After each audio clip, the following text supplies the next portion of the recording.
El rock siempre da de qué hablar en Flash Black. Solo hay distintas formas de hacerlo. Conducido por Sergio Albite y Jorge Medina. Un podcast 100% satanizado. Rock por siempre en Flash Black. Bienvenidos sean todos ustedes a este espacio 100% satanizado. El día de hoy, como siempre, les saluda su amigo Jorge Medina, pero jamás en solitario, porque tengo aquí a mi camarada, a mi secuaz, el buen Sergio Albite, y estamos para hablar de una gran celebridad. ¿Cómo estás, mi Serge? Mi querido George, gracias por tan increíble presentación. No, hombre, dúo gracias. dinámico. Yeah, man. Hoy es un gran episodio porque vamos a hablar de uno de los del Club de los 27. El famoso. Que estoy seguro que pues a él no le daría gusto que lo mencionáramos de esa manera, pero tristemente está en ese club. Y bueno, hablamos del Rey Lagarto, que ya lo habíamos mencionado en una edición anterior. Jim Morrison, hoy es un especial en Flash Black del mismísimo Lagarto, el Rey. Exactamente. Este hombre llamado comúnmente Jim Morrison, pero que en realidad se llamaba James Douglas Morrison, nacido el 8 de diciembre del 43. Este dato a continuación a nadie le va a importar más que a mí, pero justamente 10 años antes que mi mamá es del 8 de diciembre del 53, curiosamente. Ah, venga, y tú también eres del mes de diciembre. Así es, soy Lupito, soy guadalupano del 12 de diciembre. Lupi George. Lupi George me hacía llamar de repente. Ajá. Y pues sí, Sagitarios, ¿no? Con razón. Ay, como los que se agarran de la astrología para todo. Ah, sí. ¿Tú qué signo eres? Soy Leo. Con razón. Sí. Mi ascendente en... Sí, no le sé nada a eso, pero bueno, de que hay rasgos, pues hay rasgos, ¿no? Algún sello energético debe haber. Pero bueno, eso lo analizaremos en mi otro podcast espiritual algún día. Pero no, me caga la astrología. Bueno, pues nacido el 8 de diciembre del 43, nació en Melbourne, pero en ese Melbourne de Florida, no en Australia, por supuesto. Hijo de un matrimonio entre Clara Virginia Clark y el almirante George Stephen Morrison. Obviamente, pues ascendencia militar, era un marine. Influyó mucho en la vida de Jim Morrison para mal, porque ya has visto, ¿no? Que en nuestros episodios biográficos hay mucha presencia militar, ¿no? Sobre todo en estas generaciones nacidos en los 40s, 30s. Pero este hombre sí fue una marca muy negativa para Jim Morrison. Y bueno, si hubieran existido las constelaciones en ese momento, quizá lo hubiera salvado de muchas cosas. Además, era el primogénito de 3 hijos. Y ya muy grande en ciertas entrevistas, Jim Morrison declaraba, aunque no era cierto, que pues su familia ya estaba muerta. Sí, como que no estaba muy orgulloso de ser hijo de ese matrimonio. Sí recuerdo que el padre obtuvo algunos reconocimientos porque participó como piloto en la Segunda Guerra Mundial y tuvo un reconocimiento con una medalla de bronce o estrella de bronce por un logro en la Guerra de Corea. También fue alguien que pues no estaba muy orgulloso de Jim Morrison en cuanto a su carrera musical, que de hecho trató de decirle que por favor reconsiderara dejar la carrera musical. O sea, ya sabes, esa mentalidad de que no, ¿tú cómo vas a ser músico, no? También la jefa pues también tenía sus ondas ahí.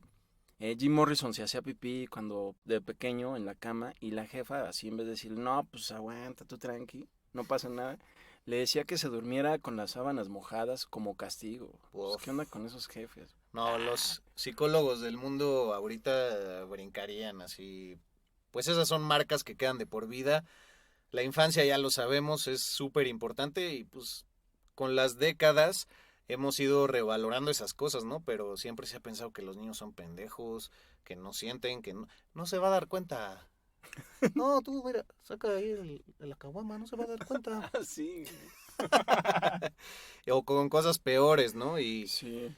Y bueno, hablando de estos hechos traumáticos, ya lo hemos comentado de pasadita en algunas otras emisiones, pues a los 4 años es cuando, viviendo en Nuevo México, porque obviamente por la carrera del papá vivieron un rato en San Diego, luego en Virginia, luego en Texas, luego en Nuevo México, luego en California, luego se regresó a la Virginia, luego se fue a Florida a vivir con sus abuelos. Bueno, ya iremos desglosando un poquito. Imagínate esa vida, cabrón, no estás arraigado a nada. Pero en esos 4 años de edad es cuando ve este accidente en la carretera donde supuestamente se volcó un camión que llevaba puros nativos americanos en una reserva india de por allá, y que para él fue una escena traumática donde había mucha sangre, donde según esto él vio como el alma de uno de los indios se desprendió de él e ingresó al cuerpo de Jim Morrison. Ya varios años después el papá sí decía, no, pues sí fue un hecho traumático para él, pero pues tampoco estuvo tan gacho, ¿no? Es como el típico accidente así de la México-Cuernavaca y pues que todos así ya adultos alentas la velocidad para el pinche morbo, el Sí. pinche tráfico pendejo y los niños es así como, ¿qué pasó? Así si ven a alguien con una sábana blanca encima o algo así, ¿no? Sí, justo hay una referencia un poco muy vaga en la película de Wayne's World, de Jim Morrison Ah, sí. y un indio, pero bueno, que realmente no están muy hiladas con ese acontecimiento que vivió el mismo Morrison, pero sí tienen cierto vínculo y por algo es esa escena, que bueno, ya mencionaré más adelante realmente de qué va, pero es algo en lo que siempre Jim Morrison siempre ha sido referenciado como un espíritu que llega a aconsejar por lo general a algunas figuras rockers del presente, etcétera, ¿no? Ah, mira. Sí, pues ves que también era muy clavado no solo en la literatura y en la música, sino que, o sea, además de que a él le gustaba leer, también le gustaba escribir, era pues el poeta, ¿no? Ajá. Y también amigo de Patti Smith, una poetisa que también mencionaste seguramente en el episodio de Patti Smith, Sí. de cuando perdió la vida Jim Morrison, pero pues ahorita hablamos de ello.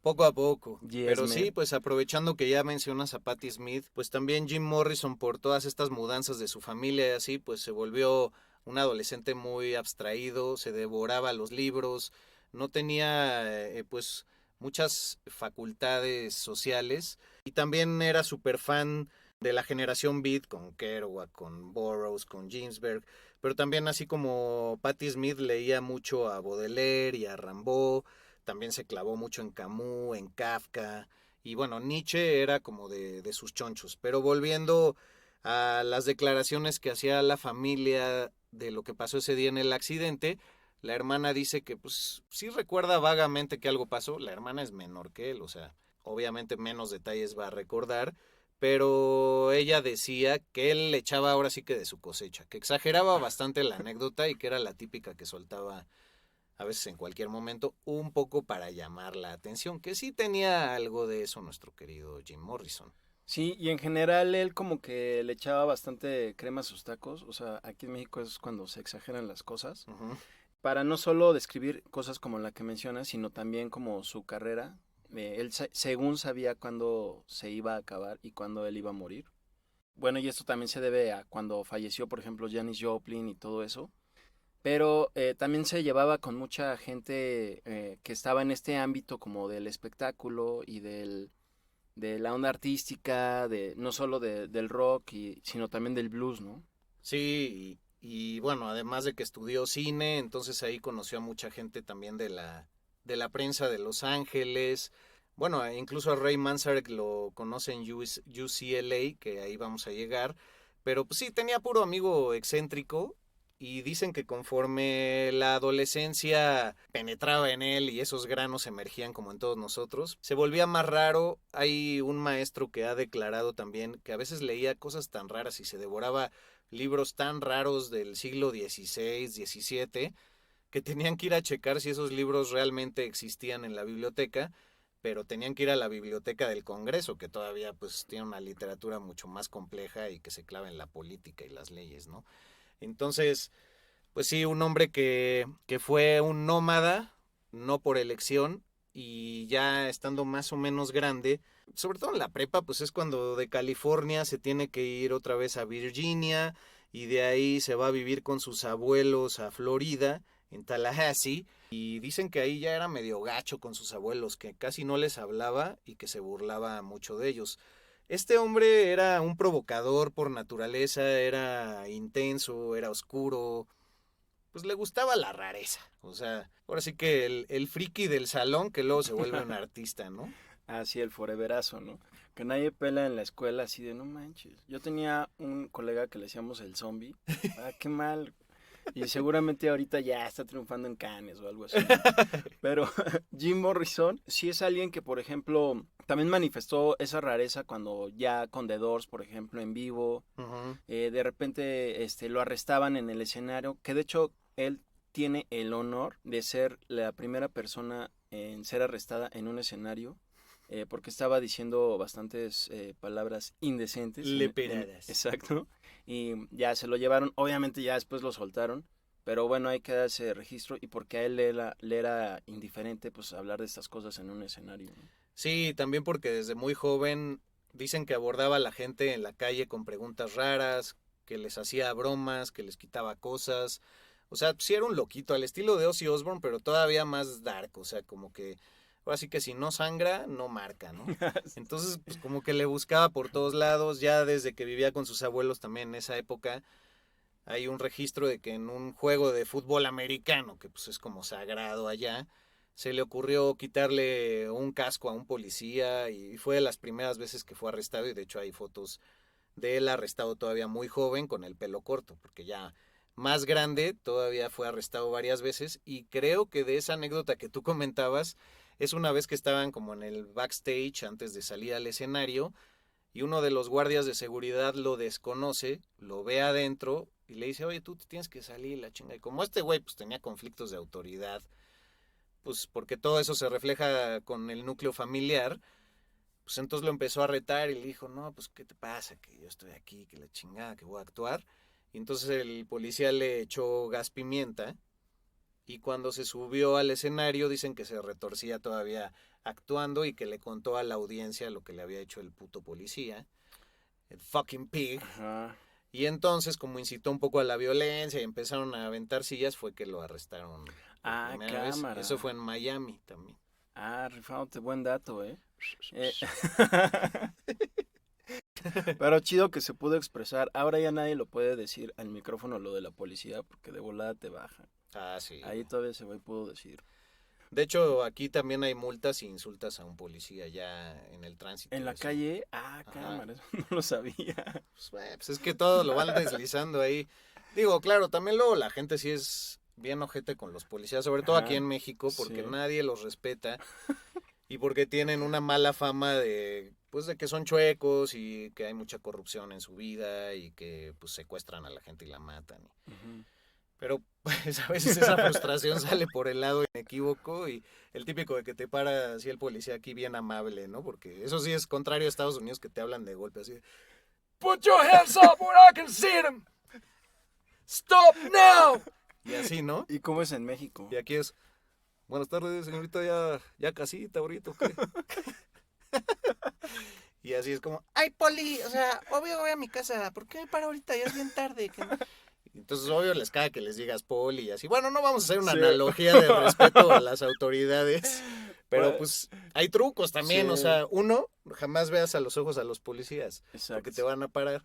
Dos, nunca les digas Poli, dígeles oficial, chingada, Exacto. su respeto. Aunque sea el porque de eso la les entrada caga.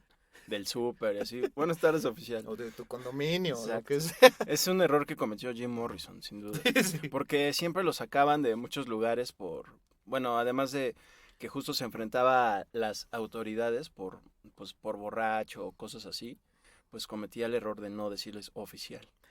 Sí, era muy briago y ya les decía Poli ya pedos, ¿no? En nuestra interpretación. Entonces, bueno, pues este güey ya después de haber estado en Florida y así, dice, bueno, pues ya voy a estudiar la carrera, ¿no? Entonces se mete un degree ahí de cine, que sí logra acabar. Dicen que Francis Ford Coppola nada más le llevaba un par de semestres y que por ahí pues sí llegaron a conocerse. Órale. También se hizo muy amigo de Dennis Jacobs, el cual pues fue ahí su chile, hicieron varios cortometrajes. Pero también era una época en que este güey era muy hippie, o sea, ya empezaba a abusar del alcohol, que siempre lo hizo, y del LSD. Incluso Ray Manzarek en su momento declaró que había un tiempo cuando estaba en UCLA que solo se alimentaba de latas de frijoles y del LSD, ¿no? Y él vivía en la azotea del edificio de Dennis Jacobs. Ya vivía ahí en la zona que ahora es super hipster de Venice, ¿no? Ahí en Venice Beach. Ajá. Pero pues en sus momentos era, pues bueno, más estudiantil, más light.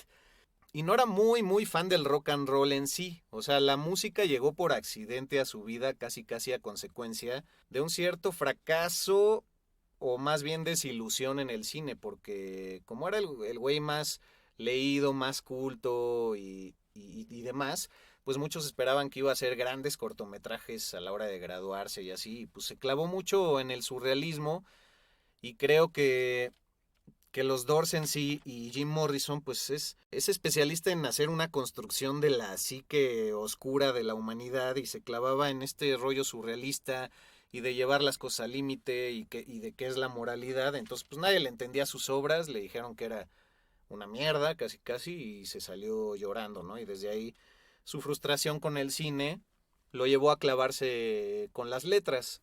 Él, por supuesto, un gran poeta. Se han publicado 2 libros de poesía de él, uno en vida y otro después, me parece.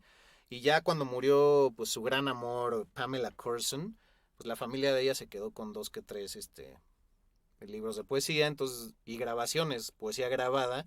Entonces, pues, seguramente cuando les haga falta la lana, pues por ahí los veremos, Sí, ¿no? unos CDs que van a sacar seguramente como los de Paco Stanley en los 90, que sacaba sus poemas. Oye, yo recuerdo, bueno, de lo que leí, obviamente, que así yo estaba en los 70 ahí, ¿no? A principios de los 70, que Jim Morrison luego escribía mucho en la universidad sobre sexualidad, violencia y a veces hasta de pedofilia. Y por eso mismo todos se sacaban de onda y decían, ¿qué tranza? Y pues ya como que sí lo masacraban un poco de que le bajara de watts. Sí. Leí también que hizo 2 películas en la escuela, una que se llama Obscura y otra que se llama First Love, que seguramente han de estar perdidas por ahí. O algún proyecto universitario ahí, ya sabes qué haces y pues ya se foreverían y nunca pasa de ahí. También Ray Manzarek dice que Jim Morrison hacía unos porros increíbles, que eran una obra de arte. ¿Ah, sí? Ajá, que Jim Morrison los hacía así perfectos. Como y siempre hay que- ese amigo, ¿no? Ajá, sí. Y que gracias a eso pues era muy muy visitado por Manzarek, Jim Morrison, Ah, por esos huevo. grandes porros. También hay rumores de que el güey tan no tenía un varo que se le veía con la misma ropa incluso un mes. Y a mí esa sensación luego me da así con sus pantalones entallados de cuero y así que digo, puta, Sí, ¿a qué ha de oler eso? Así después de sí. una presentación. Pues dicen que era tan hippie, tan despreocupado y tan de esa generación beat, llevada tan al extremo, que sí usaba esta ropa, pero era pues tremendamente atractivo para las mujeres desde que empezaron sus rasgos adultos, ¿no? Mucha gente se enfoca como que en su mirada, que era muy mística. Era un hombre que no sonreía mucho, pero a la vez hablaba mucho de la vida. Y que tenía un mentón y una manzana de Adán y un cuello que pues resultaba casi casi vampírico y atractivo para muchas personas, ¿no? Incluidos hombres y mujeres. Entonces pues es cagado que siempre tuvo grandes amores y más allá de Pamela Curson, pues desde Virginia ya tenía un gran amor que se llama Mary Werbelow y se dice que a ella le dedicó varias canciones como la de The End, o sea, ya en su discografía importante. Entonces, pues Pamela es como el referente de cultura pop, incluso pues se murió con el apellido Morrison, aunque realmente nunca se casaron legalmente, pero pues siempre tenía una mujer al lado, era de esos hombres que no sabían estar solos, pero a la vez no sabían estar con una sola pareja. Un ladies man, ¿no? Como dirían por ahí. También tuvo ondas con Linda Eastman, quien fotografiaba The Doors y que después se convirtió en Linda McCartney, la pareja de Paul McCartney, y sí, tuvo ondas. cierto, güey. Y Linda dice que la dejaba exhausta y todo esto. O sea, pues ahí habla de su onda acá animal sexual. Su virilidad.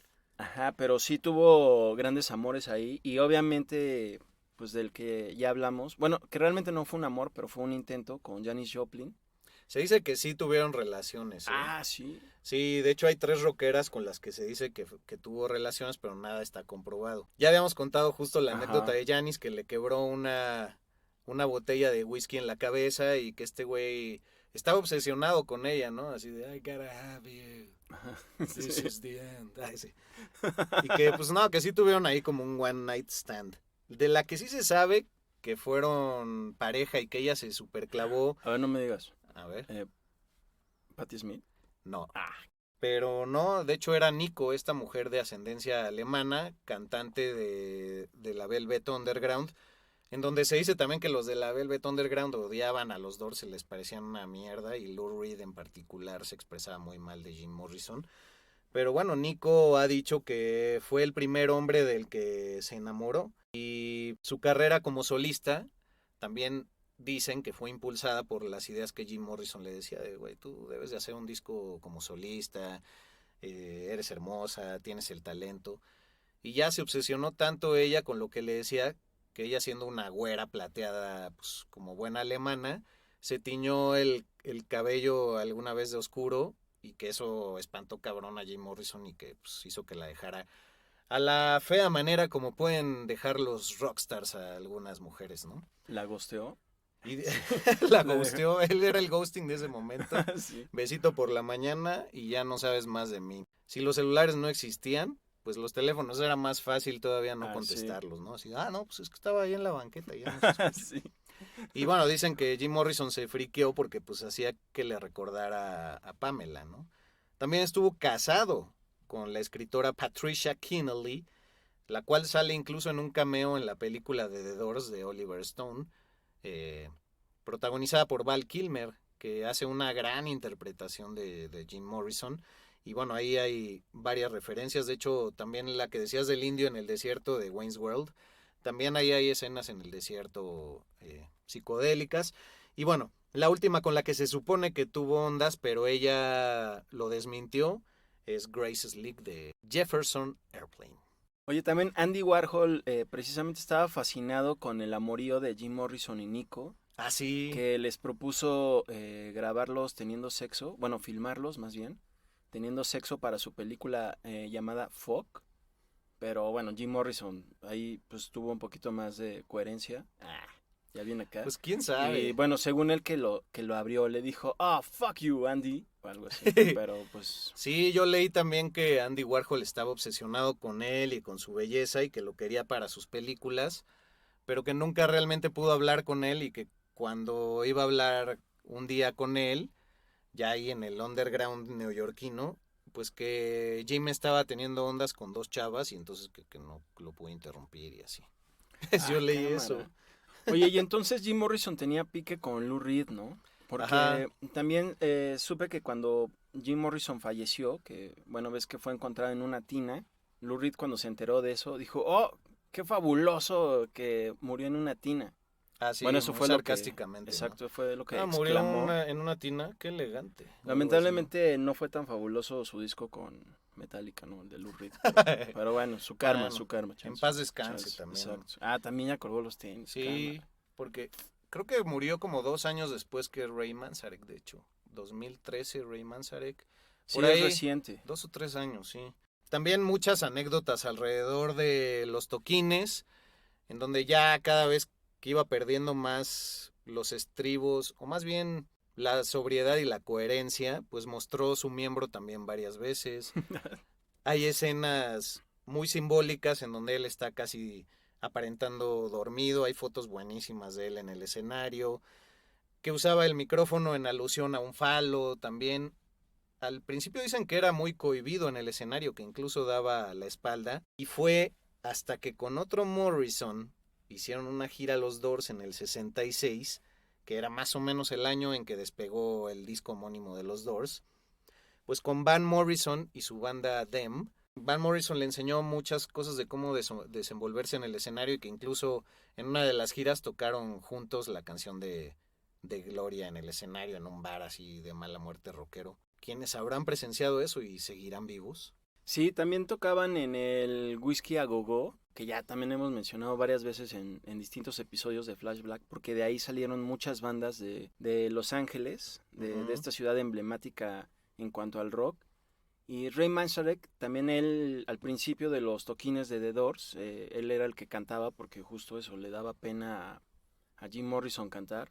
Lo chido es que ya luego se le quitó y ya pues, se convirtió en un gran frontman. Es uno de los cantantes más vanagloriados por medios como la revista de Classic Rock o también Rolling Stone, quienes lo ubican en los primeros puestos de grandes frontman de todos los tiempos.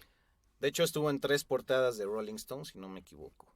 Seguramente. Hay una muy famosa con el torso desnudo y así, que es de la que han salido más pósters, pero sí 3 veces. Y también de donde seguramente salió el arte de la película de Oliver Stone, que es muy representativa de una foto de Jim Morrison. Exactamente. Exactamente, man.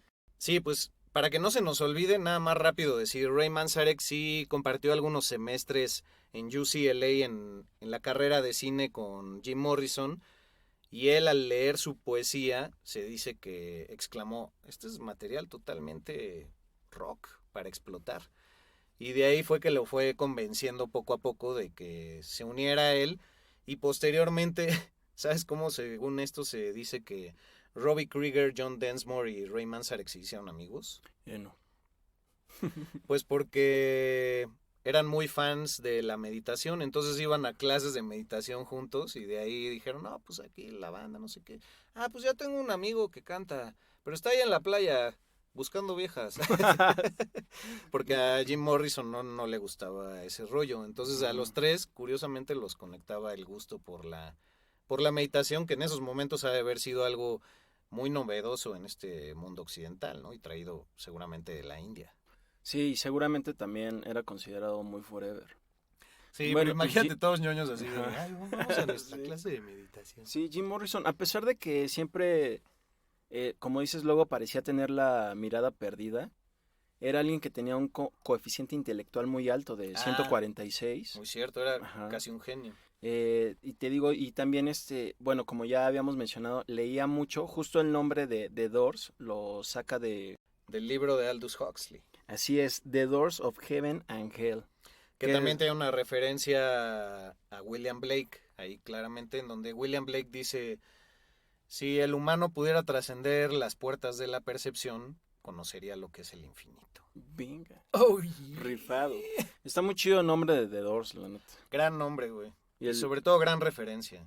Y también justo que Jim Morrison, hablando de todo esto nuevamente de que era poeta y eso, y que se le conoce como el Rey Lagarto, algunos decían, no, pues es que como él tenía una obsesión con los reptiles, ya todos ay, pues ya de ahí el Rey Lagarto, ya. Pero en realidad él lo toma de un poema que él mismo escribió llamado The Celebration of the Lizard, y en este poema él menciona que soy el Rey Lagarto y puedo hacer lo que sea. Entonces, de ahí es que se queda ese gran apodo, nickname o lo que sea, ¿no? También tenía otros 2 sobrenombres no tan populares. Ah, sí, venga, ¿cuál es? Mr. Mojo Rising. Ah, claro, como la rola. Ajá, es como de la rola, ajá. y él se autonombró porque Mojo Rising es como Morrison, ¿no? Para él. Y también le decían The King of Orgasmic Rock. Pues por toda esta celebración orgásmica que era verlo en el escenario, en donde ya platicaremos una que otra anécdota más, incluso aquí en México, que nos contaba un profesor en la carrera. Sí, Jaime Ponce, que daba pues cine en la Universidad Iberoamericana, cuenta que cuando vino The Doors a nuestro país, a México, conoció a Morrison y toda la onda, y que hasta se quedó en su casa y todo, que le dio ahí albergue y toda la onda, y pues hasta ahí me sé la historia. Sí, pues dicen que tocaron en Insurgentes, en algún lugar que seguramente ahorita es un Tox o una mamá así. Sí. Y que pues ya era en la época muy, muy decadente de Jim Morrison. Digo, recordemos, murió en el 71, ya lo decías hace un rato, a los 27 años. Y conforme más crecía su pelo y su barba, también su barriga y su debraye. Entonces, pues cuando estaban acá en el bajo, que por cierto nunca tenían un bajista presente tocando con ellos, se dice que Ray Manzarek llevaba el bajo con el pie en el órgano, pero sí tenían bajistas de sesión cuando grababan los discos. Pero sin volarme tanto para allá, pues cuando estaban en el típico que podían durar 25 minutos en Light My Fire, pues él se subía al backstage, se ponía una peda, se salía a la calle, agarraba un taxi y a veces, puta, se les perdía y no sabían dónde estaba el cabrón. Hasta que alguien lo regresaba y ya era como... Pa, pa, pa, pa. Pero, güey, o sea, imagínate esos momentos, cabrón. De hecho, era un hombre que no le gustaba tocar al aire libre. Tan es así que se sabe que los Doors rechazaron presentarse en Woodstock 69. No, dice Ray Manzarek que la cagaron, o sea, que fue una mala decisión. pero el que sí tocó ahí como baterista de Joe Cocker fue el señor John Densmore. Entonces, yo eso no lo sabía. Yo tampoco. De hecho, ignoraba por completo que rechazaran haber tocado en Woodstock. Y de hecho, ahora que lo mencionas, sí, fue raro que no tocaran. Cuando estaban en apogeo, cuando también estuvieron grandes artistas como Jimi Hendrix, Santana. Venga. Joe Cocker, otra gran voz. Me Sí. encantaría hacer un programa de él, deberíamos Sí, es hacerlo. chido. Anotado. Venga. Sí. Y sí, pues Woodstock fue muy polémico. Ya ves que Janis sí estuvo, pero también pidió que mucha parte de su actuación no saliera en el documental y salió muchos años después. Como que algo ocurrió ahí muy extraño. Pero también en los medios, pues no eran muy buenos para eso. Entonces, cuando fueron al famosísimo show de televisión de Ed Sullivan, pues tocando Light My Fire les dijeron, chavos, nada más un detallito. Cuando llegue esa parte de la letra de Girl, we couldn't get much higher, vas a decir, Girl, we couldn't get much better, ¿ok?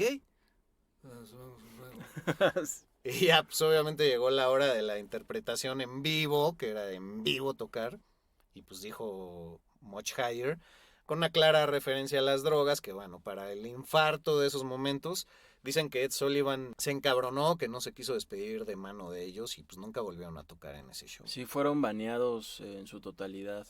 Así es.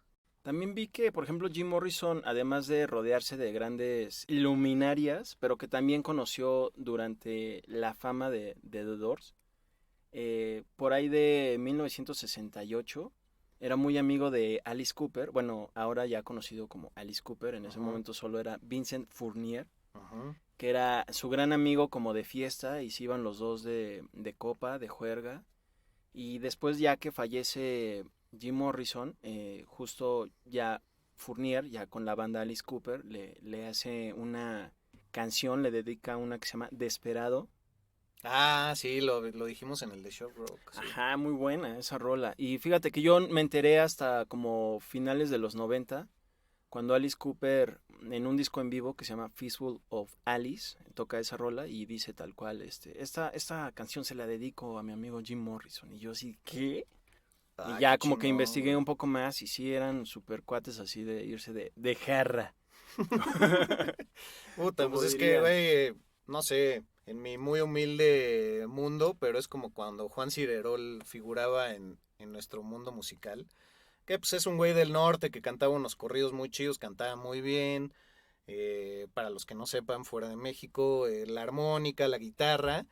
Y pues tuvo una breve fama como de 3 años en donde pues se le conocía como un compositor callejero. Y yo la neta sí decía, puta, yo quiero una pinche noche de juerga con él. Y la tuve, cabrón. Ah, cámara. Fuiste su Alice Cooper, güey. Fui su Alice Cooper, pero pues luego sí como que me saqué de onda ya cuando fumaba de un foco y así. Nada que nadie no sepa porque pues sí era muy acá. Pero bueno, pues yo nada más me puse una pedota y así estuve fumando uno que otra cosilla. Pero güey, fue muy cagado que lo decreté en un Vive Latino y sí sucedió. Y creo que es bien chido cuando pasan cosas así, güey. Chido. El Alice Cooper mexicano, amigo. Oye, y pues ya para ir redondeando el tema, también dicen que era todo un peligro subirse al coche junto con Jim Morrison. Era un güey que le gustaba vivir al borde del peligro. Yo creo que siempre estuvo medio buscando la muerte, viendo cuál era el límite, cuál era esa puerta, quizás, que había que atravesar para llegar a, pues, ese mundo etérico. Y dicen, puta, casi como de broma te aplicaban la de, no, pues vete con Jim. Y que agarraba así el carril contrario, que se subía a las banquetas, que era una pinche pesadilla ese cabrón. El ADN del rock está en Flash Black. Bueno, cuando falleció Janis Joplin a los 27, él cuando iba a los bares y todo esto, así con la gente con la que se rodeaba, les decía, están viendo al que sigue, porque él ya como que de alguna manera pensaba, sabía o presentía que él iba a morir pronto y pues le atinó tristemente y ya es cuando se une oficialmente al Club de los 27, tristemente. Y ahorita también estaba recordando que omití una parte importante, que ves que yo dije que nunca era fan del rock and roll, nunca lo fue antes de, pues, de entrar realmente con los Doors. pero sí era fan de Elvis, muy fan de Elvis. Y hay otra referencia de la cual él era muy fan, que dices, claro, sí tiene rasgos de su interpretación en ello. Y es que era muy fan también de Frank Sinatra. Entonces, si Elvis y Sinatra tuvieran un hijo, güey, es Jim Morrison, cabrón. Venga, sí es cierto. Tristemente no pudieron ver mi cara, así de, sí, es verdad. Sí, se congeló. También vi que era fan de Peggy Lee, también mucho del Sí. estilo del blues. Sí, de hecho decía, antes que los Beatles yo prefiero a Peggy Lee, algo así decía. Ajá, y también cuando en alguna entrevista le preguntan, oye, ¿qué opinas de esta banda que está iniciando, que está increíble, que se llama Led Zeppelin? De Led Zeppelin era así. Ajá, Sí. dice que pues no sabía nada de ellos y que no le interesaba, porque él solo estaba más clavado en el blues. Y bueno, no lo decía de una manera despectiva o algo así hacia Led Zeppelin, simplemente él estaba en el mundo del blues y hasta ahí se quedaba su onda. Qué bueno que hiciste referencia a eso, porque sí lo tenía vago, pero sí era de Led Zeppelin, de quien se expresaba, cabrón. Oye, pues otro artista que fue muy influenciado por él, ¿sabes quién fue? ¿Bumburi? Qué horror, güey, pero sí, cabrón. No, Sí. o sea, sí, Ajá. pues es una pinche copia barata Enrique Bunbury, que a mí me caga, la verdad, perdón a los fans, sé que son miles y siempre llenan los estadios aquí Sí. y todo, pero bueno, este hombre de los Héroes del Silencio siempre quiso ser más al estilo de Val Kilmer, ¿no? Sí. Protagonizando. La copia de la copia. Ajá, pero no, Iggy Pop. Cámara, sí, es verdad, leí algo de eso también. Sí, Iggy Pop formó su banda tras haber visto en vivo una presentación de los Doors. Dijo, no, a ver, aquí tendremos que armar algo. Y de hecho fue el primer güey que giró con los auténticos Doors antes de que lo hiciera el señor Atsbury en 2002, el miembro de The Cult, que también es un gran, pues no diría imitador, pero ¿cómo decirlo? Pues es un estilo muy similar, digamos, como en cierta mística y creo que también hasta si le buscas ya mucho, hasta en el tipo de corte de cabello, Sí, se asemejan mucho. Cuando vinieron a México ahí por el 2002 o algo así, sí traía mucho esa onda Asbury con, pues obviamente The Doors, que pues no tenía nada que ver con Jim Morrison en general, en lo que era la esencia de esa banda de los 60, pero que fue algo chido para revivir este legado de la banda. sí, esa gira se llamó The Doors of the 21st Century y tuve la fortuna de estar ahí en el Auditorio Nacional, cabrón. Chido. Y después hicieron con alguien más, ¿no? Sí, pero eso ya no me enteré. La verdad me sorprendió mucho que Iggy Pop fuera el primero que personificó, digamos, a Jim Morrison en este tipo de giras, porque la voz no dirías que va muy por ahí, güey. O sea, el de Atsbury sí, pero Sí, pero bueno, sí. Iggy Pop tiene un grave, pero ya es más como por fumar que por Sí, y además es como un poquito como más gritado. Ajá. Digamos que el de Jim Morrison es más estilizado el tono, ¿no? Sí, y bueno, ya ahorita antes de abordar el pedo de su muerte, pues también otro gran cantante que yo creo que muy influenciado por su interpretación es Eddie Vedder, ¿no? Quien los presenta en el Salón de la Fama del Rock and Roll en el 93 y están todavía los miembros originales de The Doors y me parece que está la hermana ahí de Jim Morrison también. Oye, ahora que mencionas eso, o sea, dijiste Eddie Vedder y yo estaba pensando, pues chance Eddie Vedder, ¿no? Porque justo el cantante de Creed toca un cover con Creed, obviamente, en Woodstock del 99 de Riders on the Storm y le sale muy bien. Pero bueno, para esa época ya todos decían que era una copia de Eddie Vedder, pues baratona, pero sí Eddie Vedder tiene toda esa influencia y estilo, digamos, un poquito más evolucionado al rock más duro, que fue el grunge, pero sí influenciado totalmente por Jim Morrison. Puta, pues qué buen dato, cabrón. Creo que estamos así, ahora sí, aventando buenas cartas. Ya nos estamos acercando al final, pero hay que entrar en lo que era su muerte, ¿no? Sí, At the End. Sí. Oye, justo de The End hay una parte en 1967 en un concierto que él toca enfrente de su mamá está en primera fila y una de las, pues bueno, la letra de la canción dice Mother, I want to fuck you, y entonces cuando dice eso, cuando él la canta, está observando a los ojos a su mamá. Su madre. Que de por sí la letra ya es fuerte. Sí, y obviamente la mamá se quedó así de, ok, y ya que de ahí Por eso te dejamos de hablar, hijo. Sí, como que de ahí ya se dejaron de hablar, creo que Sí, esa vez fue la última vez que ya Ah. se vieron las caras y pues ya de por sí ya no tenían una buena amistad, bueno, relación. Sí. Sí, amistad con los jefes, ¿no? Y pues ya ¿Una jefe, otra chela? ahí se quedó.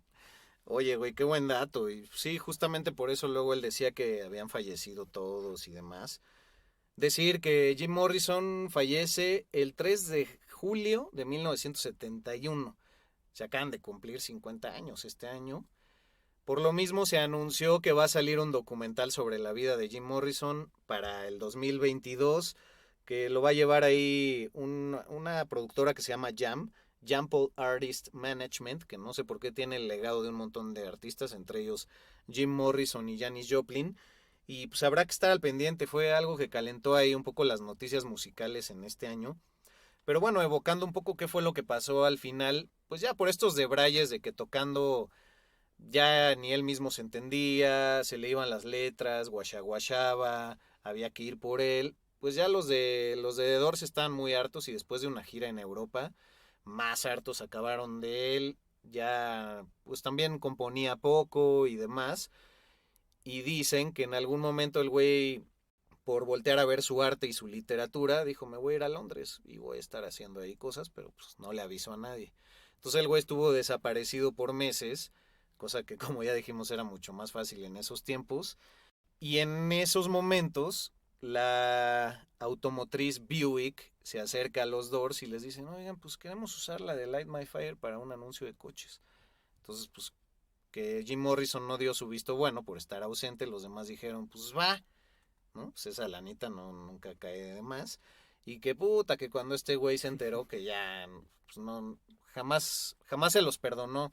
Y es que este güey sí era un anticapitalista y también es muy cagado que acabó siendo un rostro de la contracultura Hippie rebelde, digamos. hippie rebelde, del free love y también en contra de los militares. La gran ironía es que su papá se dice que fue oficial de comando en 1965 de lo que se llamó el incidente del Golfo de Tonkin, que detonó la guerra de Vietnam, ¿no? Fue un incidente ahí entre buques, un malentendido entre Corea del Norte, perdón, entre Vietnam del Norte y los gringos, y eso les dio el pretexto perfecto para ir a invadir. Entonces, su papá fue uno de los provocadores de esa guerra y Jim Morrison fue uno de los grandes opositores a ese hecho y por supuesto jamás puso un pie en un campo militar y creo que la carrera musical para eso le ayudó también. Era un desertor natural. Y bueno, hablando del desertor y del desierto, ya también ¿Del desertor? para ir concluyendo también, bueno, pues esa escena de Wayne's World, donde obviamente el personaje de Mike Myers, no confundir con el de Halloween, ya como que tiene ahí un sueño y forever que según él va a ser un festival y entonces se le aparece Jim Morrison y en toda esta onda así como que parece que está drogado y todo relajado y con sus lentes clásicos le dice a Wayne que obviamente que si hace el festival las bandas irán. Y bueno, esa ya es una de las tantas referencias que han hecho de Jim Morrison en la cultura pop, ¿no? Sí, que de hecho la canción de The End, sabemos que dura 11 minutos, ha habido radio edits, pero que él estaba completamente en LSD. Así es que cuando la vuelvan a escuchar, imagínenselo en ese estado y es realmente como conocerlo un poco más, porque pues es una de las grandes interpretaciones, una de las letras también más profundas y dicen que él estaba muy cohibido hasta que pues ya estaba high y le dio, y de hecho que llegó a estar tan high que ya cuando todos se fueron del estudio, él en una alucinación pensó que el estudio estaba en llamas y entonces echó todo un extintor encima de todas las consolas y de la madre y que se endeudaron así cabrón y que los de la disquera tuvieron que pagar todo. Entonces, no manches, qué mal viaje. fue así como de, pues si vino de él, pues sí ha de haber sido así. Entonces, pues ya, después de todo esto, lo que pasó de Londres y de Buick y así, él quiso irse a Europa a recuperar un poco, pues, el amor, porque ya estaba nuevamente con Pamela, y el amor por su escritura, y que es que para limpiarse. No hubo una autopsia cuando él muere, entonces no se sabe oficialmente que murió, se dice que de un mal cardíaco, pero hay versiones que señalan que en un club la noche anterior él ya estaba inhalando heroína. Entonces, pues que ese pasón hizo que desde el bar valiera madres y que había pues como un falso rumor de que si ponías en una tina fría al que ya estaba pasoneado, podía regresar a la vida. Entonces que por eso lo encontraron así, güey. Hasta que Pamela lo encontró, güey. No, sí está muy controversial. Eso yo no sabía de que lo habían intentado, bueno, regresar a la vida. Sí, pues es como la versión sucia, ¿no? Pero fue muy misterioso que no le hicieran autopsia. Y bueno, se sabe que fue de un pasón de heroína y pues su tumba está ahí en París y es multivisitada y multicitada, ¿no? Así que mi querido Serge, pues this is the end, beautiful friend. Muy buena rola que también se ha utilizado no solo en películas, sino para eventos deportivos, güey. Sobre todo cuando la usan en Apocalypse Now también es claro, cabrón, sí, qué momento de película. Le queda muy bien. Que de hecho varios compañeros suyos estuvieron ahí asistiendo y algo así en la producción. Compañeros que tuvo en UCLA, ¿no? También la de Touch Me es utilizada en la de School of Rock con Jack Black, pero que ni siquiera ponen el track original, sino que la canta el actor Jack Black. Que dice, y ya, bueno, la tararea está chido, bueno. Güey. Pero sí, The Doors es también una gran referencia en la cultura pop. Sí, y sus canciones son una gran manera de conocer a Jim Morrison, así es que acérquense. Una corta discografía, alrededor de 5 años de carrera. ¿Cuántos discos? Me parece que 4 o 5. Sí, por ahí. No son tantos, entonces sí se los pueden echar de volada. Y la verdad es que sí, son muy buenos. Sí. Y destaco esta creatividad musical, sobre todo en los teclados. Sí, Ray Manzarek era el alma de esa banda. Y por eso ya ahora pues no se ha hecho nada más, ¿no? Robbie Krieger no era que estuviera limitado en la guitarra, pero pues tenía muchas bases de blues y así, y la verdad es que en muchas entrevistas se le ve pasoneadísimo, entonces como que era un compa de Jim Morrison en la juerga por mucho tiempo, o sea, sí se lo llevó pues un poco ahí al abismo. Y ahora, en cuanto a influencias también, pues después de The Doors, que decimos esto de los teclados, ya se viene Uriah Heep en los 70. Deep Purple también, con toda esa onda de los teclados. Cierto, güey. Y bueno, pues ya ahí pueden completar con lo que hablamos del rock psicodélico en nuestro episodio. Y pues nada, qué buen episodio, amigo. Venga, Jim Morrison. Que escuchen el playlist, va a estar bien curado. Muchas canciones vinieron de su etapa todavía como cineasta, como poeta. Muchas de sus canciones vienen de la etapa en que vivía en esa azotea. Y pues para mí, mis discos favoritos, el debut y el Morrison Hotel, wow. Pero mi canción favorita diría que es Love Street o quizás la de Peace Frog. Creo que la mía es la de Touch Me y Riders on the Storm. Huevo. Riders on the Storm. Muy rifada. Pues muchas gracias por escucharnos, amigos. Ya nos despedimos. @albuitre con B chica para el search. @medinaudio. @flashblackpod. www.flashblackpodcast.com para nuestra página web. Y ahí estamos en Facebook también como Flash Black Podcast. Así es que esperamos hayan disfrutado este episodio. Ya le pueden echar un poco de talco a sus pantalones de cuero. Y nosotros pues nos guardamos, ¿no? ¿Cómo no? Mucho episodio y nos vemos en la siguiente edición de Flash Black. Y que descanse en paz Jim Morrison. Gracias por el legado. Seguramente estaremos escuchando más de él cuando salga este documental. Hasta luego. Rock por siempre en Flash Black. Conducido por Sergio Albite y Jorge Medina. Flash Black. El ADN del rock está en Flash Black.